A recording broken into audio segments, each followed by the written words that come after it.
Ilalagay ko na ang siling pula. Sa pagkain natin ay pampagana. At meron din sibuyas. Sa mga niluluto natin, ito ang pampasarap. Kaya ituturo ko sa inyo ang mga sikreto. Sikreto na itinatago ko.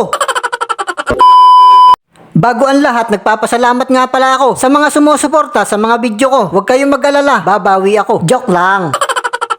Bago nga pala natin ipagpatuloy ang aking pagluluto, maglilinis muna ako dito sa paupahan ni Boss Amo. At dito muna tayo sa banyo. Ito kasi ang inuuna ko. Kaya kung titingnan mo, mas malinis pa ito sa kwarto. Sa paglilinis ko nito, Sunrox ang ginagamit ko. At dito naman, Mr. Muscle ang nilalagay ko. Pagkatapos, ina-assist ko. Ang sipag ko, no? Tapos ko nang linisan itong banyo. Kaya itong kwarto naman ang aking isusunod. Akin ang imamap na may kasamang sabon. Ang langis kasi nitong flooring. Parang kawaling pinagpirituhan ng chicken. Anak ka ng teteng. Akin ang pinapaspasan. Kasi si ate nagmamadali. Parang may pupuntahan. Tingnan nyo naman. Sa paglalakad, paspasan. Ate, tingin naman dyan. Para makita ka ng marites mong kaibigan. Abay, suplada ka pala sa personal.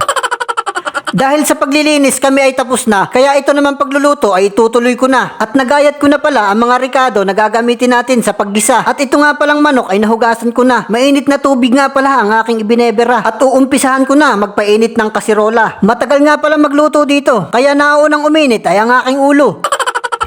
Kaya igigisa ko na ang bawang at sibuyas. Sa ating mga niluluto ay pampasarap at hindi mawawala ang luya dahil adobong manok ang ating ititirada para ba ay tanggal ang lansa. At huwag mong kakalimutang lagyan ng siling pula para sa pagkain ay gaganahan ka talaga. Hintayin lang natin sumagitsit tropa, saka natin haluin ng kutsara. Pag ang rekado ay mapula-pula na, yung manok ating isang kutsa. Hayaan lang natin kumulo para maiga. Yan kasi ay magkakatas pa, parang pinakasabaw niya. Meron din tayong paminta. Pampatanggal din kasi ito ng lansa, pati pakla, para goods na goods ang timpla. At dahil ako ay nainip na ang tagal maiga, itong toyo ilalagay ko na para yung ating niluluto ay magmukhang adobo na. Konti lang ang nilagay kong toyo kasi nilagyan ko ng asin to kanina. Syempre itong suka hindi mawawala para mag-combine dun sa ating toyong inilagay. Ang tagal kasing kumulo kaya akin ang isinabay-sabay. At nang kumulo na akin ang tinikman. Sus ko po, alat ang aking nalasahan. Kaya asukal ang aking inilagay. Tayo nga pala ay may kanya-kanyang diskarte sa pagluluto. Kaya pasensya na kayo kung hindi nyo nagustuhan. Ang luto kong pang restaurant. Aba ay pag ito'y inyong natikman, limot ang inyong pangalan. Baka pati iyong beanan, iyon ang kalimutan. Ganito nga pala ako tumikim na nilulutong ulam, may kasama ng bahaw. Hindi pa ako kumakain ha, tinitikman ko lang yung sabaw. Parang napatamis naman, naparami naman yung asukal.